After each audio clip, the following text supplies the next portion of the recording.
శుక్లాంబరధరం విష్ణుం శశివర్ణం చతుర్భుజం ప్రసన్నవదనం ధ్యాయేత్ సర్వవిఘ్నోపశాంతయే. ఓం గం గణపతయే నమః. ఓం శ్రీమాత్రే నమః. ఓం శ్రీ గురుభ్యో నమః. మా ఆది ఆస్ట్రాలజీని చూస్తున్నటువంటి మీరందరికీ, అలాగే ఫారిన్ కంట్రీస్లో విదేశాల్లో కూడా ఉంటూ తరచూ రెగ్యులర్గా నాకు ఫోన్ చేస్తూ అప్పుడప్పుడు ఉన్న వారందరికీ కూడా నా హృదయపూర్వక నమస్కారాలు. ఇప్పుడు మనం 1 మార్చి నుండి 15th మార్చ్ 2026 ఈ 15 రోజులు 12 రాశుల వారికి ఎలా ఉండబోతుందో తెలుసుకుందాం. మీనరాశి వారికి మీ రాశిలోనే శని శుక్రులు ఉన్నారు. అవునా? ఏం భయపడాల్సిన అవసరం లేదండి. శుక్రుడు ఎగ్జాల్టేషన్లో ఉన్నాడు. యాక్చువల్గా శుక్రుడు ఉచ్చ స్థితిలో ఉండి మీ రాశిపతి గురుడితో కలిసి ఉన్నాడంటే చక్కగా మీరు అంటే అది కూడా లగ్నం అయి ఉంటే అద్భుతమైన ఫలితాలు ఉంటాయండి. అంటే మీరు చాలా హై పొజిషన్లో మీరు ఉంటారు. రాజకీయంగా కానీ పొలిటికల్ రంగంలో బాగా హై పొజిషన్లో ఉంటాం. అలాగే వృత్తిపరంగా వ్యాపార పరంగా అద్భుతంగా ఉంటారు. ఇప్పుడు మనం ఇక్కడ చెప్పుకుంటుంది ఏంటంటే శని శుక్రుడు కాంబినేషన్. అంటే మీరు కష్టపడి విజయం సాధిస్తారు అని తెలిసిపోతుంది. అంటే శని ఏలటి ప్రభావం కూడా ఉంది కాబట్టి మీరు కష్టపడతారు, ప్రస్తుతం కష్టపడతారు, విజయం సాధిస్తారు, ధన ప్రాప్తి కలుగుతూ ఉంటుంది. చికాకులు కోపతాపాలు ఇవన్నీ సర్వసాధారణంగా ఉంటే ఇవన్నీ పట్టించుకోకండి. కష్టపడండి, మీ కష్టాన్ని నమ్ముకోండి, ఖచ్చితంగా ధన ప్రాప్తి కలిగి తీరుతుంది. ప్రయాణాలు చేస్తుంటారు. మీ తోబుట్టుల్లో తమ్ముడికో ఎవరికొకటి చిన్న చిన్న ప్రాబ్లమ్సో లేకపోతే ఏదో చిన్న మీ ప్రయాణాలు చిన్న ఇబ్బందో కలుగుతుంది. చతుర్థ భావంలో గురుడు తప్పు అంటుంటాం కదా. చతుర్థ గురుడు, చతుర్థ రాహు, చతుర్థ శని తప్పు అంటాం. కానీ ఇది తప్పు అని అన్నాం. ఎందుకంటే మీ రాష్ట్రాధిపతి 4th భావం ఉండడం వలన విద్యని ఇస్తాడు, ధనాన్ని ఇస్తాడు. మ్యూజిక్ రంగంలో అంటే మ్యూజిక్ అంటే సంగీతంలో బాగా రన్నించేట్ చేస్తుంటాడు. రైతులకు బాగుంటుంది. బహుశా వాహనాల్లో గృహం, బంగారు ఆభరణాలు, వస్త్రాలు కొనుక్కుంటారు. మీ సంతానం విషయంలో కూడా అంటే మీనరాశి వారికి సంతానం విషయంలో కూడా ఏమాత్రం ఇబ్బంది పడరండి. ఆడపిల్లల వలన మీకు కలిసి వచ్చే యోగం ఎక్కువ ఉంది. అలాగే ఆడపిల్లల జననం కూడా లక్ష్మీదేవి వెంట పొందడానికి కూడా అవకాశం ఉంది. ప్రతి రంగంలోనూ మీరు విజయం సాధిస్తారండి. కేతు ఆరభావం ఉన్నాడంటే ధన ప్రాప్తి, అలాగే ఐశ్వర్యాన్ని ఇవ్వడము, కష్టపడి పనిచేసి విజయం సాధించడము, ఫారిన్ కంట్రీస్ వెళ్ళడానికి అవకాశాలు మీకు ఉండడం జరుగుతాయి. స్టాంపింగ్ కూడా అవుతుందండి. మీకు మేనమామలు బాగుంటారు. అనారోగ్య సమస్యల నుంచి బయటపడుతూ ఉంటారు. మీరు శత్రు భయం లేకుండా ఉంటారు. అది సేవకాజనం ఉండడానికి అవకాశాలు ఎక్కువ. అంతేకాదండి, కేతు కూడా మీకు సంపూర్ణ ఆయుర్దాయాన్ని ఇవ్వడము, కోర్టు కేసుల్లో గెలవడానికి అవకాశాలు ఉంటాయి. కానీ మీకు భార్యాభర్తల విషయంలో చిన్న చిన్న మనస్పర్ధలో అదే మీకు ఆలస్యం అయిపోతూ ఉండడము, వివాహాలు అవ్వడము, చిన్న చిన్న ప్రాబ్లమ్స్ ఉన్నాయండి. కొద్దిగా జాగ్రత్తగా ఉండండి. పెద్ద ప్రాబ్లమే లేదు. అమ్మవారిని పూజిస్తే త్వరగా పెళ్లి అయిపోతుంది అంటాం కదా. అలాగే అమ్మవారు కనకదుర్గ అమ్మవారిని పూజిస్తే భార్యాభర్తల యొక్క సఖ్యత కుదురుతుంది. ఏదైనా మీకు అష్టాం భావంలో మీరు చేసినటువంటి సడన్ గెయిన్స్ అంటారు సరే, అది మీకు రావడానికి అవకాశం ఉంది. కోర్టు కేసులో గెలుస్తారు, సంపూర్ణ ఆయుర్దాయంగా ఉంటారు. అనేక రకాలుగా మీకు అష్టమ భావం బాగా కలిసి వచ్చిందని చెప్పచ్చు. భాగ్యాధిపతి శుక్రుడు కూడా మీ రాశిలో ఉన్నాడు. భాగ్యాధిపతి శుక్రుడు 12వ భావంలో ఉన్నాడు. కుజుడు ఫారిన్ కంట్రీస్ వెళ్ళడానికి అవకాశాలు ఎక్కువ కనిపిస్తాయండి. బహుశా మీరు ఇంజనీరింగ్ విద్యారీత్యా, డాక్టర్స్ విద్యారీత్యా, మాస్టర్స్ అని విద్యారీత్యా మీరు అయితే కొంతమందికి సిఏ అయిపోయిన తర్వాత చార్ట్ అకౌంట్స్ అయిపోయిన తర్వాత వాళ్ళు విద్యారీత్యా విదేశాలు వెళ్తుంటారు కదా. విదేశాలు వెళ్ళడం ఖాయంగా జరుగుతుంది. అందుకే 12వ భావంలో 4 గ్రహాల కలయిక పర్ఫెక్ట్ గా బాగుంది. ముఖ్యంగా తీర్థయాత్రలు చేస్తారు, ఫారిన్ కంట్రీస్ వెళ్తారు, విమానాల్లో జర్నీ చేస్తూ ఉంటారు ఎక్కువగా. ఈ విధంగా చాలా చాలా మీకు బాగుందండి.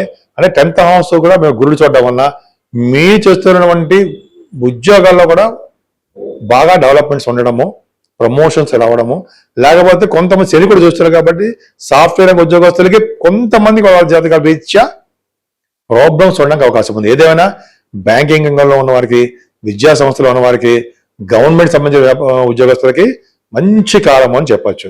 అలాగే గురుదృష్టి వల్ల కూడా రియల్ ఎస్టేట్ రంగంలో ఉన్న వారికి కూడా అద్భుతమైన కాలమేనే చెప్పచ్చు. ఏదైనా 12వ భావంలో రవిబుధులుకి గురుదృష్టి ఉంటే ఏంటంటే వాళ్ళు తీర్థయాత్రలు ఎక్కువ చేస్తూ ఉంటారు. అలాగే దైవ దర్శనాలు చేస్తుంటారు. ఎక్కువగా డబ్బు ఖర్చు పెట్టేస్తూ ఉంటారు. ఖర్చు పెట్టడం తెలుసు, డబ్బుని నిల్వ చేయడం కూడా తెలుసు. రవిబుధులు 12వ భావంలో ఉంటే అంతేకాకుండా 12వ భావంలో రవి రాహువులు మంచివాళ్ళు కాదండి. రవి కుజులు అంతకన్నా మంచివాడు కాదు. కాబట్టి మంచివాడు కాదంటే చిన్న చిన్న ప్రాబ్లమ్స్ ఇస్తూ ఉండడము, అధికంగా ధనం ఖర్చు పెట్టేస్తూ ఉండడము, చిన్న చిన్న నాన్నగారికి బాగుండకపోవడము, దెబ్బలు తగులుతూ ఉండడము, ప్రయాణాలు పడిపోతూ ఉండడము, చిన్న చిన్న ప్రాబ్లమ్స్ ఉంటాయి. కానీ గురుదృష్టి ఉండడం వల్ల 12వ భావానికి సక్సెసే, మంచే జరుగుతుంది తప్ప చెడు జరగదు. అనారోగ్య సమస్యలు కానీ, యాక్సిడెంట్స్ కానీ, అదే ఇది ఫారిన్ కంట్రీస్ వెళ్తున్నప్పుడు ఇబ్బంది కానీ ఏమీ లేకుండా గురుడు కాపాడుతాడు. అంటే ఆలస్యం, ఫారిన్ కంట్రీస్ వెళ్ళడానికి ఆలస్యం అవ్వదు. మీరు కోరుకున్న యూనివర్సిటీస్లోనే మీకు విద్య రావడము, వ్యాపార అభివృద్ధి ఉండడము, కుజుడు వలన రియల్ ఎస్టేట్ రంగంలో కూడా ఎక్కువగా ధనం ఖర్చు పెట్టేస్తూ ఉంటారు. మీ వ్యాపార ప్రకటనలుగాను మొత్తం సక్సెస్ అవుతూ ఉంటారు. మీరు బాగా సక్సెస్ అవుతారు. ఏదైనా మీరు రాశి వారికి అద్భుతంగా ఉందండి. సుబ్రహ్మణ్యేశ్వర స్వామి వారు ఆరాధన చేసుకోండి, అన్ని రంగంలోనూ ముందంజలో ఉంటారు. మీరు మీ జాతకాలు చూపించుకోదలుచుకుంటే, నా పేరు వాడ్రే వాదినారాయణరావు. నేను మీ ఎంఏ అస్ట్రాలజీ, సిఎంఏ చేశాను. సిఎంఏ పక్క పెడదామండి, ఏం చేసాం అనేది పక్కగా అవసరం. ముఖ్యంగా మీరు మీ జాతకాలు చూపించుకోవాలనుకుంటే మీ date of birth, time of birth, place of birth ఉంటే సరిపోతుందండి. కొంతమందికి రాజకీయ రంగంలో పదవులు వస్తాయా, రాజకీయ రంగంలో గెలుస్తామా, లేకపోతే విద్యలో బాగా రాణిస్తామా, మెడిసిన్ విద్య వస్తుందా, మెడిసిన్ విద్య రీత్యా స్టెప్ 3 విదేశాలు వెళ్తామా, లేకపోతే కొంతమందికి మాకు వీసా వస్తుందా విదేశాలు వెళ్ళడానికి, ఇవి ఎడ్యుకేషన్ రీత్యా. అంతేకాకుండా శుభకార్యాలు, పెళ్లిళ్ళు అవుతాయా, చాలా మంది పెళ్లిళ్ళు తగ్గిపోతుంటాయి, అవుతాయా మాకు, సంతానం ఎలా ఉంటారా, ఇలా చాలా సమస్యలు ఉంటాయండి. ప్రతి విషయంలో కూడా 12 భావాల్లో కూడా మీరు అడిగే క్వశ్చన్లకి సమాధానం ఉంటాయి. నాకు 35 ఏళ్ళ అనుభవం, ఆల్మోస్ట్ 35 ఏళ్ళ అనుభవం ఉందనుకోండి. పెద్ద గ్రేట్ ఏం కాదు, ఇంకా నేను బుక్స్ చదువుతూనే ఉంటాను. సో అదేంటంటే దీనివల్ల ఏమవుతుందంటే కొద్దిగా గొప్ప నేను చెప్పగలను, కొద్దిగా గొప్ప కాదు చెప్పగలను. సరే, ఇది పక్క పెడదామండి. మీకు మీ వాస్తురీత్యా మీ ఇంటి గురించి ఏమైనా డౌట్లున్నా, వాస్తురీత్యా ఏమైనా డౌట్లున్నా మీరు నాకు మెసేజ్ పెట్టండి, అయితే నాకు ఫోన్ చేయండి. నేను ఏదైనా వేరే వాడి జాతకాలు చెప్తూ ఉండడం వలన, షూటింగ్లో ఉండడం వలన, షూట్స్లో ఉండడం వలన కొన్ని ఛానల్స్ చేస్తుంటాం. కాబట్టి నా ఆది అస్ట్రాలజీ కూడా చేస్తూ ఉంటాను ఇప్పుడు ఇదే. సో దానివల్ల నేను మీకు డైరెక్ట్గా రెస్పాండ్ కాకపోవచ్చు, కానీ మీకు రెస్పాండ్ అవుతా. నేనే మీతో మాట్లాడతా, మూడో వ్యక్తి ఎవరు మన మధ్యలో ఉండరు. సరే, అది పక్క పెడదామండి. ఈ 12 రాశుల వారు ముఖ్యంగా మేషరాశి నుండి మీనరాశి వారి వరకు కూడా 12 రాశుల్లో ఉన్నవారు ఈ 15 రోజుల పాటు నియమాలు ఏం పాటించాలి, నియమాల కంటే పూజలు ఏం చేసుకోవాలి, పరిష్కార మార్గాలు ఏంటి అంటే, మనం నిజంగా పరిష్కార మార్గాలు చెప్పేస్తే అన్ని అంటే వాటంతటా అవే పోతాయా అని కాదు. పరిష్కార మార్గాలు చేయడం వలన మనకి బ్యాడ్ ఇంపాక్ట్ అనేది కొద్దిగా తగ్గుముఖం పడడానికి అవకాశం ఉంది. ముఖ్యంగా చూడండి, శని 12 భావం ఉండడం వల్ల, శుక్రుడితో కలిసి ఉండడం వల్ల కొన్ని రాశుల వారికి చెడు ఫలితాలు ఇస్తూ ఉంటాడు. ఇద్దరు ఇస్తూ ఉంటారు, శుక్రుడు కూడా చెడు ఫలితాలు ఇస్తుంటాడు. కాబట్టి ప్రతి 12 రాశుల వారి వరకు కూడా అమ్మవారి యొక్క పూజలు చేసుకోవాలండి. అంటే మీరు గ్రామ దేవత ఎవరు ఉంటే వారు ఫస్ట్, మనం భీమాలు చెప్తుంటే సరే మా వాళ్ళమ్మని కొంతమంది చెప్తుంటే నాకు అంత ఐడియా ఉండదు, బట్ అలాగా వింటూ ఉంటాం. కాబట్టి అలాగా మనం గ్రామ దేవతలు పూజించాలి. మీ 12 రాశుల వారు అలాగే అమ్మవారిని పూజించడం వలన, కనకదుర్గ అమ్మవారిని పూజించడం వలన, అమ్మవారికి పూజలు కుంకుమ పూజలు చేసుకోవడం వలన, అలాగే సంకటహార చతుర్థి కూడా వస్తుంది 6వ తారీఖుని, అదొకటి చేసుకోవడం వలన, ఈ 3వ తారీఖు కూడా చంద్రగ్రహణం వస్తుంది. చంద్రగ్రహణం వలన వారు పాటించడం వలన, నియమాలు పాటించడం వలన కూడా శుభఫలితాలు ఉంటాయంటే ముఖ్యంగా అమ్మవారిని పూజించాలి. అంతేకాకుండా శివాభిషేకాలు ఖచ్చితంగా చేయించుకోవడం వలన మరింత శుభఫలితాలు ఉండి తీరుతాయి. విష్ణు ఆరాధన, లక్ష్మీ అమ్మవారి తులసి దళాలతోటి పూజించడము, విష్ణు సహస్రనామాలు చేయడం వలన మరింత శుభఫలితాలు అన్ని రాసుల వారికి ఉంటాయి. అంతే కదండి, ఈ 12 రాసుల వారు కూడా ఈ నెలలో మనం శ్రీరామనవమి వస్తుంది. మళ్ళీ అప్పుడు కూడా చెప్తానండి.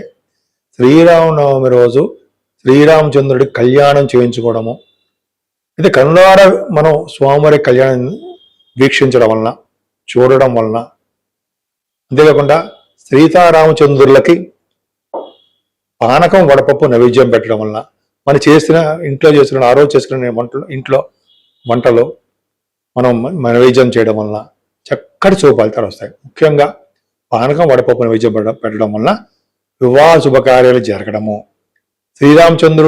చంద్రుడు సీతామ్మవారి లాగా భార్యాభర్తలు కలిసి ఉండడము, అలాగే చక్కటి సంబంధాలు కుదరడము జరగడానికి అవకాశాలు ఎక్కువ ఉన్నాయి.